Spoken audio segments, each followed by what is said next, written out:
Halo anak-anak, jumpa lagi bersama Bapak Muhammad Fajri dalam video pembelajaran IPA kelas 9. Nah, pada video kali ini kita masuk bab baru, yaitu bab 2 tentang sistem perkembangbiakan tumbuhan dan hewan. Tapi pada video kali ini cuma membahas dulu tentang perkembangbiakan tumbuhan saja.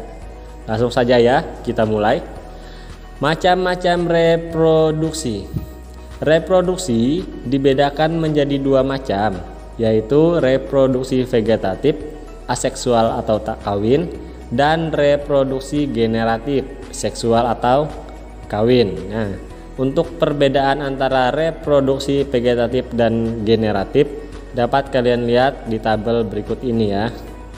Nah, di situ ada pembeda, ada reproduksi vegetatif dan reproduksi generatif. Yang pertama, pembedanya ada pada induk. Pada reproduksi vegetatif hanya ada satu induk, sedangkan pada reproduksi generatif ada dua induk. Kemudian pembeda yang kedua adalah asal keturunan. Untuk vegetatif itu bagian tubuh induknya, untuk generatif itu merupakan hasil peleburan gamet jantan dan betina. Kemudian pembeda yang ketiga adalah sifat keturunannya. Untuk vegetatif sendiri itu keturunannya sama dengan induknya. Kemudian untuk generatif sifat keturunannya bervariasi, yaitu perpaduan antara sifat kedua induknya. Langsung saja kita masuk ke reproduksi pada tumbuhan. Kita bahas dulu tentang reproduksi pada tumbuhan berbiji.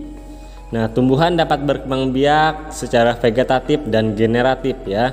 Ada dua. Kita bahas dulu yang perkembangbiakan pada tumbuhan secara vegetatif. Perkembangbiakan vegetatif pada tumbuhan berbiji dapat dibedakan menjadi dua, yaitu perkembangbiakan vegetatif alami dan perkembangbiakan vegetatif buatan. Kita bahas dulu yang pertama, perkembangbiakan vegetatif alami. Perkembangbiakan vegetatif alami adalah perkembangbiakan vegetatif yang terjadi secara alami atau tanpa campur tangan manusia. Adapun perkembangbiakannya meliputi sebagai berikut. Pertama, ada rizoma atau akar simpang.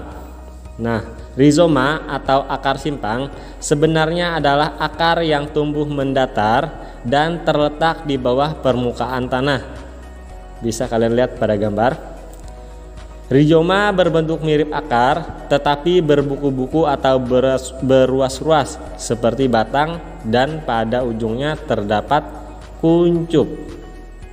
Nah, pada setiap buku terdapat daun yang berubah bentuk menjadi sisik, dan di setiap ketiak sisik terdapat tunas. Nah, jika tunas di ujung rizoma dan ketiak tumbuh menjadi tanaman baru, tanaman tersebut tetap bergabung dengan tanaman induknya sehingga membentuk rumpun. Rizoma antara lain ditemukan pada tanaman lengkuas, kunyit, dan temulawak. Lanjut, perkembangbiakan vegetatif alami yang kedua adalah geragih atau stolon. Geragih atau stolon adalah batang yang tumbuh menjalar di atas atau di bawah permukaan tanah. Pada geragih terdapat buku-buku dengan tunas-tunas yang dapat tumbuh menjadi organisme baru. Bisa kalian lihat pada gambar. Di bagian bawah tunas dapat tumbuh akar-akar serabut baru.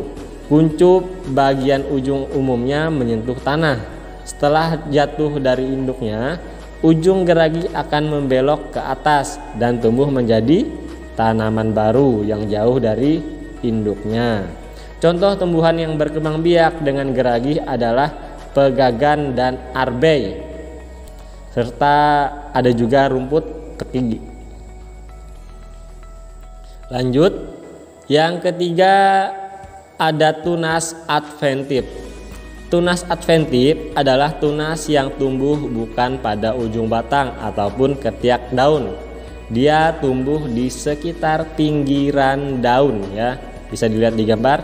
Contohnya ada pada tanaman cocor bebek, kesemek, dan sukun. Lanjut yang keempat ada umbi lapis. Umbi lapis adalah tunas yang mengalami modifikasi, terdiri atas batang yang pendek, dibungkus oleh daun-daun yang berdaging dan menyerupai sisik. Contohnya ada pada tanaman bawang merah, bawang putih, dan bakung. Bisa dilihat di gambar. Kemudian yang kelima ada umbi batang. Umbi batang adalah batang yang tumbuh di dalam tanah. Ujungnya menggembung membentuk umbi. Bagian ini merupakan tempat menyimpan cadangan makanan, terutama tepung. Contoh tumbuhan yang berkembang biak dengan umbi batang adalah kentang dan gembili. Ya. Lanjut yang keenam ada umbi akar. Umbi akar berguna untuk menyimpan cadangan makanan. Umbi akar tidak berkuncup, tidak berdaun, tidak bermata tunas, dan tidak berbuku-buku. Tumbuhan yang berkembang biak dengan umbi akar adalah bunga dahlia dan wortel. Nah, sisa batang pada pangkal umbi dapat memunculkan tunas. Tunas baru akan tumbuh dari bagian sisa batang jika umbi bakar tersebut ditanam. Nah, bisa kalian lihat di gambar juga. Kemudian yang ketujuh ada tunas. Tunas yang berfungsi sebagai alat perkembangbiakan secara vegetatif adalah tunas yang tumbuh di pangkal batang dan tersembunyi di dalam tanah. Contohnya ada pada tanaman atau tumbuhan tunas pada bambu ataupun pada tanaman pisang ya. Bisa kalian sering lihat ada tunas yang tumbuh di sekitar induk pohon pisang ataupun pohon bambu. Itu tadi tentang perkembangbiakan vegetatif alami. Sekarang kita masuk di perkembangbiakan vegetatif buatan. Perkembangbiakan vegetatif buatan adalah perkembangbiakan dengan bantuan manusia. Contohnya ada banyak.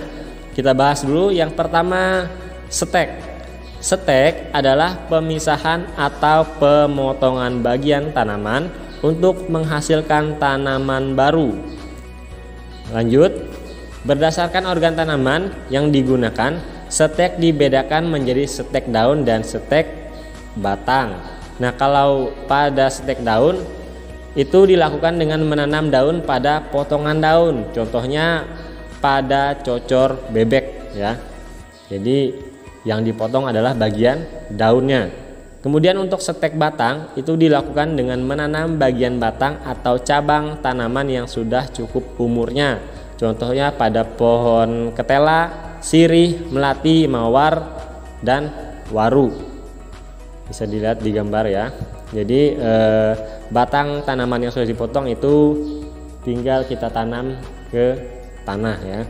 Lanjut yang kedua ada mencangkok. Mencangkok biasanya dilakukan pada pohon atau buah-buahan, misalnya mangga, jambu air, atau rambutan. Langkah-langkahnya bisa dilihat di gambar cara mencangkok. Kemudian yang ketiga ada menempel atau okulasi. Menempel atau okulasi adalah menggabungkan bagian tubuh dua tanaman yang berbeda untuk mendapatkan tanaman dengan mutu yang lebih baik. Contohnya, bagian bawah berasal dari tubuh tanaman mangga yang rasanya masam, tetapi bagian akar yang kuat, dan bagian atas berasal dari tanaman mangga yang rasanya manis, tetapi akarnya kurang kuat. Jadi kulit pohon itu diiris. Misalkan pada tanaman mangga yang kurang manis itu diiris, kemudian ditempel pada batang tanaman mangga yang manis. Jadi penggabungannya secara menempel ya, atau okulasi tadi. Lanjut yang keempat ada mengenten atau menyambung. Tujuan utama mengenten sama dengan okulasi tadi, yaitu menggabungkan dua tanaman untuk mendapatkan tanaman baru yang mutunya lebih baik. Caranya kurang lebih sama ya. Kemudian yang kelima ada merunduk. Cara perkembangbiakan merunduk dilakukan dengan merundukkan dan membelokkan cabang tanaman sampai ke tanah. kemudian ditimbun tanah, contohnya pada apel dan kaca piring. Bisa dilihat di gambar, salah satu dahan dirundukkan sampai ke tanah, kemudian ditutup dengan tanah sehingga akan muncul tunas baru, ya. Itu tadi tentang perkembangbiakan pada tumbuhan secara vegetatif alami dan vegetatif buatan. Bapak kira sampai sini sudah jelas ya? Nah, untuk perkembangbiakan generatif kita lanjutkan di video selanjutnya. Oke, Bapak kira sampai di sini dulu video pembelajaran kali ini. Tadi kita sudah membahas tentang perkembangbiakan pada tumbuhan secara vegetatif alami dan vegetatif buatan. Nah, untuk perkembangbiakan tumbuhan secara generatif kita bahas di video selanjutnya. Apabila ada yang kurang paham, silahkan ditanyakan langsung. Tetap semangat belajar di rumah, tetap jaga kesehatan diri dan keluarga. Bapak akhiri, wassalamualaikum warahmatullahi wabarakatuh. Sampai jumpa.